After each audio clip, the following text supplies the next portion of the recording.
Bonsoir et bienvenue à ce plateau spécial. Nous l'avons voulu pour vous, très chers téléspectateurs. C'est pour comprendre les concertations dans cette thématique.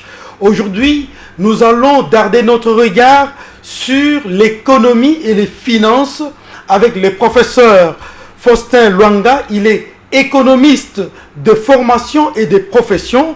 Il est aussi haut fonctionnaire à Genève, à l'Organisation mondiale du commerce. Il est professeur d'économie et de finances. Il est aussi ancien conseiller du chef de l'État en matière économique et en développement. Bonsoir, professeur. Bonsoir. Vous étiez porté disparu de Kinshasa et vous vous êtes retrouvé à Genève. Vous revenez à Kinshasa pour les concertations. Est-ce que vous y croyez véritablement, vous?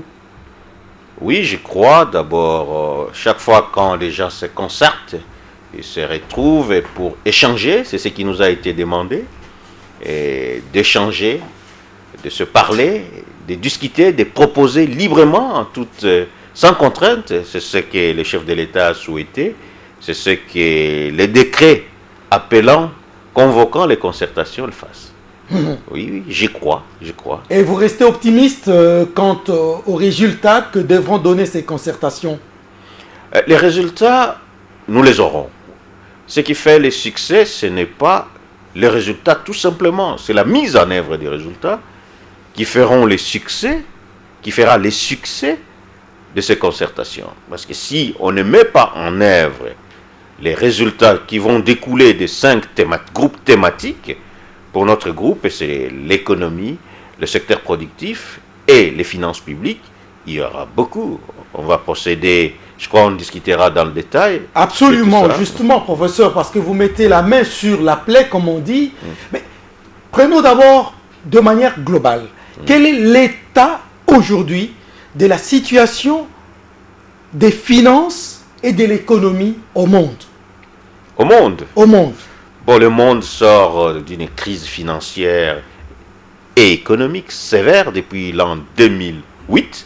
Ces effets continuent à se faire attendre. Il y a un effet de reprise dans certaines économies comme les États-Unis, le Japon qui commence à reprendre, mais l'Europe est encore, une bonne partie de l'Europe est encore en récession.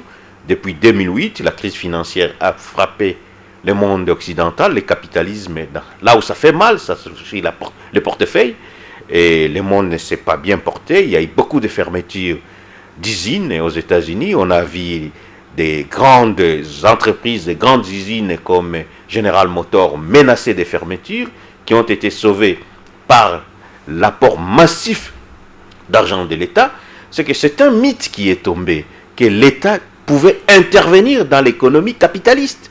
Parce qu'avant, on pensait les libres arbitres et les libres du marché, la loi du marché devait tout réguler, mais la main invisible, comme on l'appelle, n'a pas pu réguler la crise financière, où il y avait beaucoup de dysfonctionnements, surtout d'informations asymétriques, et qui ont fait que l'État a dû intervenir. L'État a intervenu, continue à intervenir pour sauver la Grèce, pour sauver l'Italie, le Portugal, Chypre en Europe.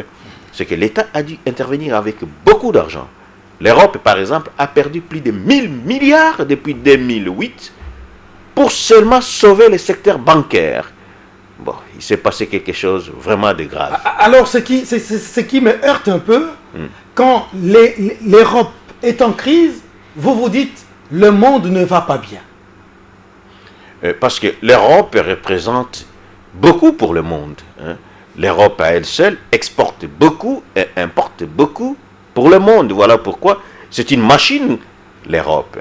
Je ne suis pas européen pour faire l'éloge de l'Europe, mais sur le plan économique, quand vous prenez l'Afrique, la plupart des produits africains sont exportés, ce qui est vendu dans les marchés européens. Pour nous, le Congo, par exemple, nos produits sont vendus pour la plupart dans le marché européen. Et ce n'est pas seulement pour l'Afrique. L'Europe est aussi les grands marchés pour les produits chinois, les produits des produits émergents, et même pour les États-Unis. Voilà pourquoi quand l'Europe, les États-Unis, les Japon souffrent à la fois, la demande mondiale baisse et tout le monde souffre. Mais qu'en est-il de l'Afrique? Puisque en Afrique, globalement, les économies sont en train d'émerger. La croissance approche celle à 2 chiffres. Bon, l'Afrique est en train d'émerger pour plusieurs raisons. D'abord, l'Afrique a connu son ajustement dans les années 80. Ce que l'Europe ou les pays comme l'Europe du Sud, comme le Portugal, l'Espagne, qui vivent, qui ont vécu pour le moment au-dessus de leurs moyens, qui sont en train de rattraper en plein fouet cet endettement excessif. L'Afrique l'a connu avec des ajustements structurels. C'était très très dur dans les années 80. Moi, j'étais étudiant où vous vous réveillez du jour au lendemain, on a coupé la bourse, on a fermé le campus, la restauration, on a stoppé les transports parce qu'on a bloqué toutes les dépenses pour essayer de s'ajuster. C'est ce qui se fait dans le pays comme... Bon, revenons à votre question. Pourquoi l'Afrique s'en sort? Ayant réformé, l'Afrique a investi et attire beaucoup d'investissements, surtout par exemple de la Chine, de l'Inde, du Brésil. C'est que l'Afrique a su diversifier son portefeuille d'investissement. Il y a aussi le boom des matières premières. Malgré la crise, la demande chinoise est en train d'attirer beaucoup de matières premières. Il y a aussi l'augmentation des prix. Par exemple, la tonne de cuivre coûte actuellement autour de 8 000, ce qui attire pas seulement les cuivres, il y a d'autres produits, l'or aussi, ça augmente. Et l'Afrique tire profit de ça. Est-ce que vous pouvez affirmer, professeur, que l'Afrique a été un peu plus voyante, plus prospective que l'Europe, plus intelligente que l'Europe? Non, non, il y a plusieurs facteurs qui expliquent la croissance de l'Afrique. L'Afrique a été un pays immune de la crise parce que l'Afrique commerçait peu avec l'extérieur. Et sa part du commerce, à part, l'Afrique a souffert de la crise par seulement la contraction de la finance commerciale. C'est que pour vendre, il y a la contraction de la finance commerciale, les lettres de crédit commerciales par exemple. Les banquiers qui émettaient ces lettres ont souffert aussi des crises financières. Ils ont perdu peu de liquidités pour mettre dans la finance du commerce. L'Afrique aussi a souffert des ralentissements de la demande mondiale. Parce que nous vendons dans ce pays, et quand par exemple l'usine qui importait des métaux ferme, ça fait un importateur de moins. Alors il y a eu des invendus. Alors l'Afrique a connu des secousses. Pour le cas par exemple du Congo seulement, en 2008 et 2010, nous avons connu une chute de production à 2%. C'était 2,3%. C'est que nous avons aussi subi la secousse de la crise, mais à des degrés différents. Mais professeur, la Banque mondiale, les FMI, ces institutions internationales financières ont leur siège dans ces pays qui sont aujourd'hui frappés de plein fouet par la crise économique. Comment ça se passe? Comment ça se justifie? Bon, la Banque mondiale ne finance pas les pays en développés. La Banque mondiale finance les pays en développement. Les FMI conseillent aussi les pays développés, mais pas beaucoup.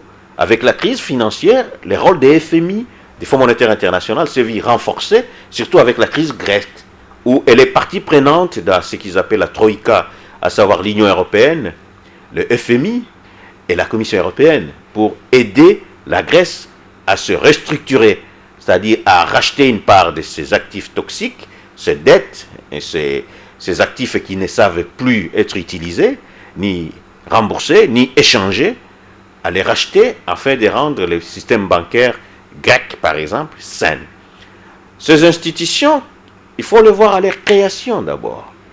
La Banque mondiale a été créée pour gérer le plan Marshall de la reconstruction de l'Europe. La Banque mondiale, au début, elle s'appelait Banque de reconstruction et de développement. Elle deviendra Banque mondiale plus tard pour s'occuper seulement de la reconstruction de l'Europe. Le FMI était créé pour s'occuper des liquidités d'argent.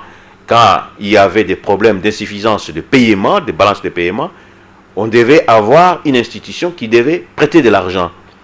Et il y a une institution qu'on a oubliée souvent parmi les institutions de Bretton Woods, c'est là où moi je travaille, l'Organisation mondiale du commerce, quoique née en 1995, sa vieille appellation c'était Organisation internationale du commerce. Et elle devait être le troisième pilier des institutions de Bretton Woods. Mais elle devait s'occuper seulement des règles, de la réglementation sur le commerce. Comme vous savez, par exemple, cher Eric, quand vous regardez au Congo, tout le monde est presque commerçant. Vous circulez, vous serez surpris. Mais pourquoi? Au centre de l'activité commerciale, il y a la notion du gain. Du gain. On ne fait pas du commerce pour le bénévolat. Parce qu'on croit gagner, voilà pourquoi on fait du commerce. Au niveau individuel, au niveau de l'entreprise et au niveau même de la nation.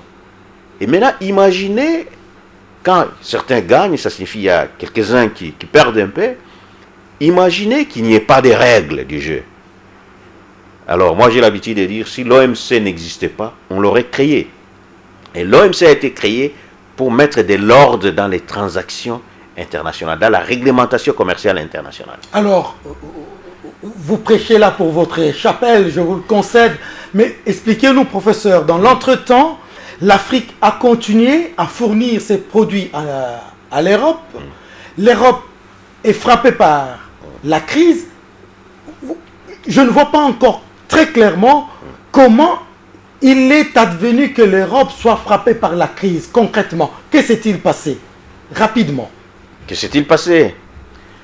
Bon, la crise a commencé aux États-Unis, d'abord. Si je dois vous expliquer les prémices de crise. Il s'est passé aux États-Unis, on a prêté de l'argent à qui le voulait, en quelque sorte. Et on a prêté sans décompensation. Les banques, parce qu'il faut savoir, les banques, quand elles perdent de l'argent, ce n'est pas leur argent. Les banques empruntent de l'argent qu'elles prêtent en utilisant les systèmes de levier. Une banque qui possède, par exemple, c'est un exemple, $1 million de capital, comme nos banques ici, peut prêter jusqu'à 10 millions. Ça fait un levier de 10. Maintenant, si vous prêtez à des mauvais emprunteurs qui refusent de vous payer, vous vous retrouvez, les banques se sont retrouvées avec des dettes. Supposons, vous prêtiez, ces banques prêtaient pour acheter des maisons, ça s'appelle garantie hypothécaire. Au lieu de prêter les tout, les banques prêtaient jusqu'à 100% par exemple. Alors, les banques se sont retrouvées, par exemple, vous ne voulez pas payer, vous dites à la banque, venez récupérer votre maison. Le rôle de la banque, ce n'est pas de vendre les maisons.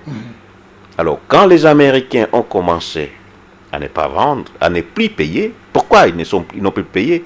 Entre-temps, aux États-Unis, le taux d'intérêt qui était très bas a augmenté parce qu'il fallait réguler un peu l'économie américaine qui a commencé à surchauffer. Alors, les gens ont commencé à refuser de payer. La crise immobilière, ce qu'on a appelé la crise immobilière, a créé ce qu'on appelle des actifs toxiques. Pour une banque, quand vous avez des hypothèques que vous ne savez pas réaliser, c'est ce qu'on appelle toxique, c'est-à-dire qu'on ne pouvait pas, la banque, sa fonction primaire n'est pas de vendre les maisons, sa fonction c'est de prêter l'argent. Ça devient nocif en fait. Voilà, c'est ce qu'on appelle toxique. Alors dites-nous et il y a un effet de contagion parce que ces banques américaines empruntaient même l'argent aux banques européennes qui les prêtaient et les gens qui investissaient là-bas, alors ça fait un effet de contagion. Quand l'Amérique a eu froid, l'Europe a eu un peu de frissons et ça subit le choc. Quand on a fermé la banque Brother Lehman, ça a fait l'effet de contagion en Europe, en Asie. C'est ça, le monde est globalisé. Alors, dites-nous, professeur, concrètement, est-ce que la République démocratique du Congo est en crise, oui ou non? En crise? Bon, avouons quand même que la République démocratique du Congo, c'est une économie en pleine réforme. C'est-à-dire? C'est-à-dire, depuis 2001, on observe quand même un U-turn, c'est-à-dire, en anglais on parle de U-turn, c'est-à-dire sous forme de changement, une amélioration. Il y a la croissance. Bon, une amélioration, c'était un peu trop dur, mais on observe quand même un taux de croissance, ce qu'on appelle la production intérieure brute. Le taux est devenu positif et chaque année, l'économie a commencé à s'accroître. C'est ce qu'on appelle les taux positifs. On observe aussi que les taux d'inflation, à ne pas confondre avec les niveaux de prix, les taux d'inflation, c'est les changements de prix, des niveaux de prix d'année en année, est en train d'être stabilisé. Mais, comme toute économie en pleine réforme, il y a des contradictions. Nous observons par exemple que, malgré la croissance, depuis 12 ans bientôt, le peuple demeure pauvre et très pauvre.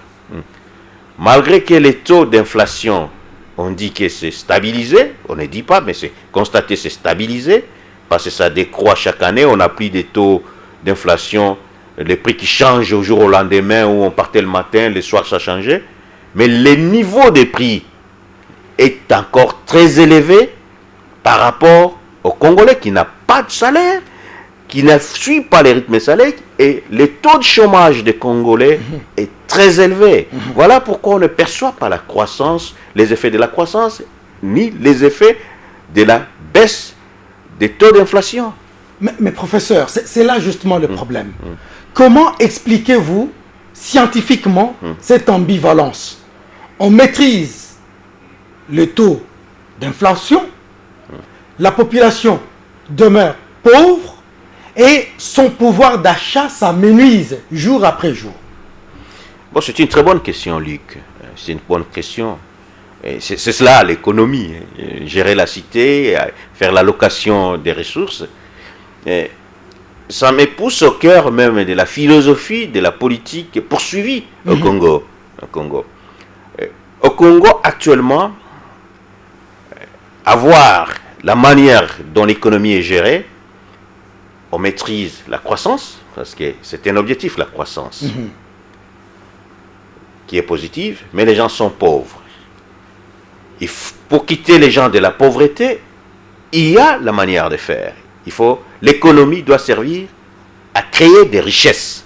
C'est ça l'objectif de toute philosophie économique. Créer des richesses. Pourquoi créer des richesses?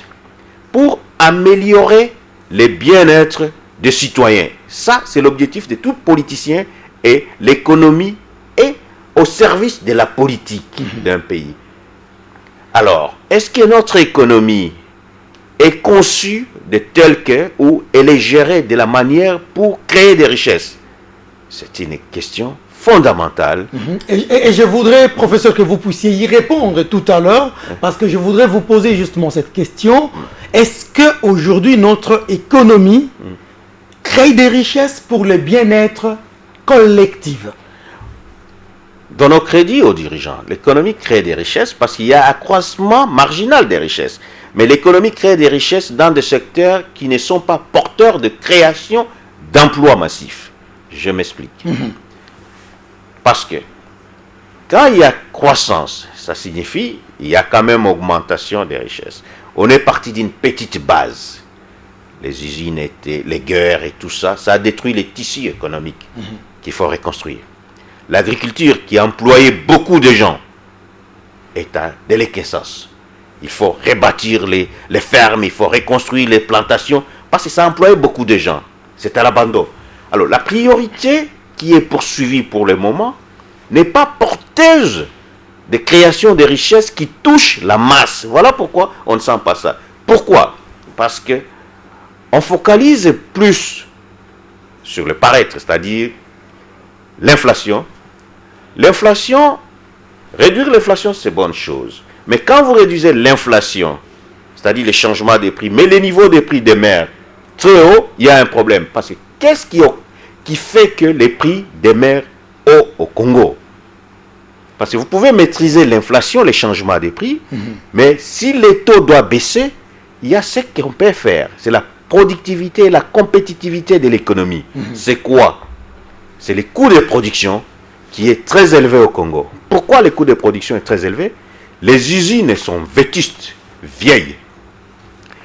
Les points d'écoulement sont très éloignés des centres d'approvisionnement.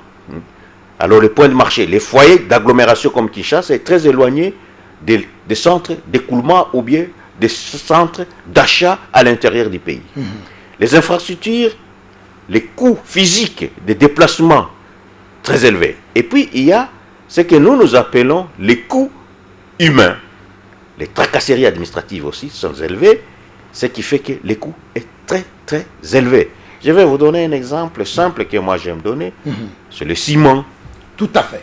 Le ciment. Vous le savez, le chef de l'État parle de la révolution de la modernité. C'est qu'il faut beaucoup construire. Il faut beaucoup moderniser. Mais comment moderniser un pays quand le sac de ciment vous coûte 20 $? À Kinshasa, 50 $ chez moi dans les Maniema. ou bien au Kasaï. C'est un défi énorme. Vous savez ce que coûte le ciment sur le plan international? Au Vietnam, le sac de ciment coûte 3 dollars. En Égypte, 4 dollars. On peut importer ce ciment à Matadi, c'est 5 dollars. Pourquoi ne pas importer les ciments, par exemple, et abandonner ces usines qui sont vieilles et qui font que les ciments congolais coûtent plus cher, en attendant de s'ajuster, d'investir dans les nouvelles usines qui vont permettre, ça je parle seulement du ciment, pour baisser. Je vais y répondre, je vois que vous voulez poursuivre. Il en est de même, je veux essayer un peu de vous donner d'autres exemples, il en est de même des cartons d'Impiodi. Ça s'achète à environ 3 dollars en Namibie. Ici, c'est 70 000 francs congolais, c'est-à-dire 85, 90 dollars. Comment cela peut être possible chez nous? Oui, ça c'est la mafia locale. Et on parle, vous savez, quand il y a attente illicite des opérateurs économiques, les commerces triangulaires, ça signifie quoi? On achète en Namibie, on fait taxer comme si les produits venaient de l'Europe, ça avec un contrôle des ministères, je crois de l'économie qui contrôle les prix, avec un contrôle des ministères des Finances, on peut savoir comment expliquer que le gingembre qui coûte, rendu Matadi, hors douane, 3 ou 10 dollars, Kinshasa, 70 dollars. Il y a un problème, c'est un coût très élevé. J'aimerais revenir, si vous le permettez, dans le cadrage des philosophies économiques du pays. Le cadrage macroéconomique. Mais dites-nous, est-ce qu'il est possible aujourd'hui, professeur, de faire revenir le prix à leur niveau normal, par le gouvernement, entre autres? Bien sûr, il y a plusieurs aspects qui doivent entrer en compte. Que doit-il faire, le gouvernement? Par un simple contrôle, d'abord, on peut rétablir les coûts réels, parce qu'il y a beaucoup de coûts fictifs. Par exemple, le prix de revient d'un sac de ciment rendu, si on importait le ciment, ça coûterait moins cher. Abandonnons le cas de ciment, parce que ce sont les coûts de production à l'interne qui sont plus élevés, parce que les usines de ciment qui appartiennent au privé, ça ne justifie pas qu'on les protège. On peut importer les ciments et permettre à ces sociétés d'investir dans les nouvelles technologies pour produire moins cher. Ça peut réduire les coûts de ciment. Pour le cas de gingembre ou bien d'autres produits d'importation, rappelle-toi, cher Luc, que le Congo importe la majeure partie de sa nourriture. C'est question de sécurité alimentaire, sécurité nationale. On ne peut pas permettre aux gens de fixer des coûts arbitraires. Ça signifie qu'il y a des marges énormes. En économie, on appelle ça des captations des rentes des situations. La différence entre ce prix rendu Boma ou Matadi et Kinshasa est énorme. L'État peut diminuer ça et ces sociétés ne tomberont pas à faillite. Les prix peuvent baisser. Les niveaux de prix peuvent baisser. Alors, est-ce que vous pensez, professeur, que les finances publiques congolaises soutiennent le développement économique national aujourd'hui?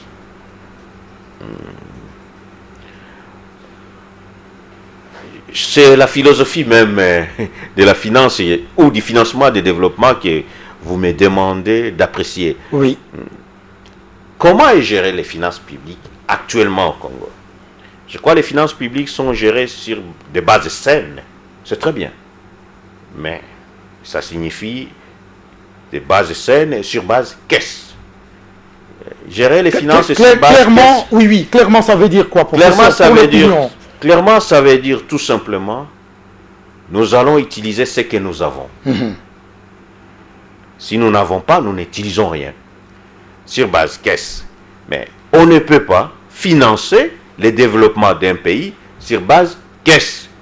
Parce que les besoins du Congo sont énormes par rapport à notre caisse. Et tous les pays au monde, les besoins dépassent toujours les moyens. C'est ça l'économie. Les besoins sont toujours multiples et multiplicatifs et les moyens toujours limités. Et le rôle de l'État, c'est comment allouer les besoins qui sont multiples comment satisfaire les besoins multiples des citoyens congolais avec peu de moyens. Il faut être innovatif. Actuellement, on se cantonne à gérer la base caisse. Avec comme conséquence immédiate, les banques ne financent pas les développements parce que le taux de banque est très élevé. quoique les taux directeurs de la Banque centrale est très bas, actuellement à 2%, mais vous trouvez les banques commerciales qui prêtent 3% le mois, soit 36% l'an. Ça fait un écart énorme. Pourquoi? Ça, c'est aux autorités de voir. Les finances n'accompagnent pas les développements. Quand vous gérez sur base de caisse, vous allez satisfaire seulement une petite marge. C'est que vous mettez le pays en austérité tacite. En d'autres termes, il y a une rigueur. Ça va vous permettre de ramener l'inflation très bas, c'est ce qu'on observe, mais ça ne résout pas le problème du chômage parce que vous ne faites pas de la relance.